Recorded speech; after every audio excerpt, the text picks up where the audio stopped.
بسم اللہ الرحمن الرحیم۔ السلام علیکم۔ ایم ایچ اسلامک اسٹوڈیو میں خوش آمدید۔ ناظرین کرام، آج کی اس ویڈیو میں ہم آپ کو اصحاب الرس کے بارے میں بتائیں گے۔ انسانی تاریخ میں ہمیں دنیا کی قدیم تہذیبوں کا ذکر ملتا ہے جن کا اپنے دور اور علاقوں کے مطابق عروج و زوال ہوا، اور انسانی تاریخ کے ارتقاء میں ان عوام نے اپنا اہم کردار ادا کیا۔ قدیم مصر کی تہذیب، سومیرین تہذیب، میسوپوٹامیہ، قدیم چین اور قدیم یونان کو دنیا کی عظیم تہذیبوں میں شمار کیا جاتا ہے۔ ان اقوام میں سے کچھ کا ذکر قرآن پاک میں بھی موجود ہے۔ ان کے حالات، قابلیت، مہارت اور جاہ و جلال کا مختصر ذکر قرآنی آیات میں صاف ملتا ہے۔ ان اقوام کو قرآن پاک میں ذکر کرنے کا اصل مقصد یہ تھا کہ اللہ رب العزت نے انسانیت کو دوبارہ ان اقوام کی تباہی کو یاد دلایا کہ جب انہوں نے اللہ کا انکار کیا اور باطل خدا کی پرستش کرنے لگے اور پیغمبروں کا انکار کیا تو اللہ نے ان پر قہر نازل کر کے ان کو تباہ کر ڈالا۔ ان کی عظیم شان و شوکت اللہ کے جلال اور غضب کے سامنے تباہ ہو گئی اور سب صفا ہستی سے مٹ گئے۔ ان کے بڑے بڑے محلات کھنڈرات میں تبدیل ہو گئے۔ اللہ تعالیٰ نے سورہ انعام میں فرمایا، زمین میں چل پھر کر دیکھ لو کہ جھٹلانے والوں کا کیا انجام ہوا۔ ان تباہ شدہ اقوام میں ایک نام موہنجو داڑو کا ہے، جو وادی سندھ کی قدیم تہذیب کا مرکز اور ترقی یافتہ مقام تھا، جو 5000 سال قبل مسیح سے 2600 قبل مسیح تک آباد تھی۔ اس علاقے کی دریافت سن 1921 عیسوی میں کی گئی تھی۔ موہنجو داڑو کا قدیم شہر دریائے سندھ کے کنارے آباد تھا۔ یہ ایک عظیم و شان علاقہ تھا جو اونچی اونچی فصیلوں اور مضبوط دیواروں سے گھرا تھا۔ تقریباً 2500 قبل مسیح میں وجود رکھنے والی یہ قوم اپنے زمانے کے اعتبار سے نہایت ترقی یافتہ تھی۔ اس شہر میں پکی اور چوڑی سڑکیں، پکے مکان، 2 سے 3 منزلہ عمارتیں اور بڑے بڑے حمام، بازار اور قلعے موجود تھے۔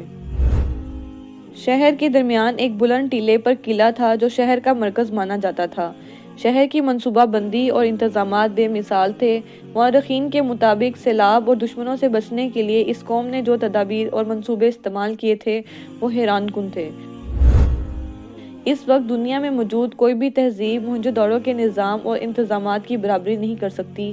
اب سوال یہ پیدا ہوتا ہے کہ اتنی عظیم قوم کا زوال کیسے ہوا؟ کچھ مورخین کے مطابق دریائے سندھ کے کنارے آباد ہونے کی وجہ سے اس شہر میں کئی بار سیلاب آئے، جس کی وجہ سے یہ شہر تباہ ہوا، جبکہ کچھ تاریخ دان آثار قدیم کے ثبوت اور ملبوں سے یہ نتیجہ نکالتے ہیں کہ بیرونی آریائی اقوام کے حملوں سے موہنجو داڑو تباہ ہوا تھا۔ قرآن پاک میں صراحتاً موہنجو داڑو یا وادی سندھ نامی کسی قوم کا ذکر نہیں ہے۔ اس کی ایک وجہ یہ بھی ہے کہ اللہ کا کلام ان عربوں سے مخاطب تھا جنہیں صرف اپنے گرد و نواح میں بسنے والے اقوام کا علم تھا۔ لیکن اللہ تعالیٰ نے قرآن پاک میں یہ واضح کر دیا کہ دنیا کے ہر قوم کی طرف کم از کم ایک پیغمبر ضرور بھیجے گئے، جن میں قوم عاد، قوم سمود، قوم لوط، بنی اسرائیل کا ذکر خصوصی طور پر قرآن پاک میں آیا ہے۔ اللہ تعالیٰ نے قرآن پاک میں اشارتاً کچھ قوموں کا ذکر کیا ہے جنہیں خاص ناموں اور القاب سے پکارا گیا۔ ان میں ایک قوم اصحاب الرس تھی، جس کا ذکر سورہ فرقان میں کچھ اس طرح ہے، اور عاد اور سمود اور اصحاب الرس کو اور ان کے بیچ میں بہت سے ساتھ والوں کو ہم نے بہت سی مثالیں بیان فرمائیں اور سب کو تباہ کر کے مٹا دیا۔ سورہ کہف میں اللہ رب العزت نے ارشاد فرمایا، ان سے پہلے جھٹلایا نوح کی قوم اور رس والوں نے، اور سمود، عاد، فرعون اور لوط کے ساتھ والی قوموں نے۔ ان میں ہر ایک نے رسولوں کو جھٹلایا اور ہمارے عذاب کا وعدہ ثابت ہو گیا۔ ان آیات میں جن اصحاب الرس کا ذکر ہے، ان کے متعلق مورخین اور مفسرین کی مختلف رائے ملتی ہے۔ عربی زبان میں الرس اس کنویں کو کہتے ہیں جس کی منڈیر پتھروں سے بنائی گئی ہو۔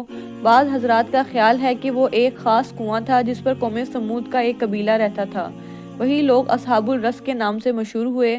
یہ بھی کہا جاتا ہے کہ ان کے اس نام سے مشہور ہونے کی وجہ یہ تھی کہ انہوں نے اپنے نبی کو کنویں میں پھینک دیا تھا۔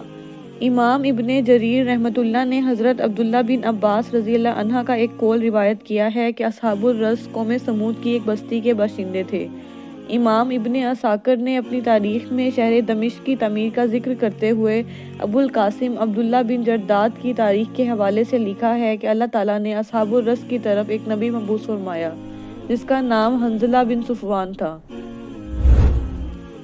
اس قوم نے حضرت حنظلہ کا انکار کیا اور حق کے منکر ہو گئے اور انہیں قتل کر ڈالا۔ اللہ کے حکم کے مطابق پوری قوم پر عذاب آ گیا اور وہ ہلاک کر دیے گئے۔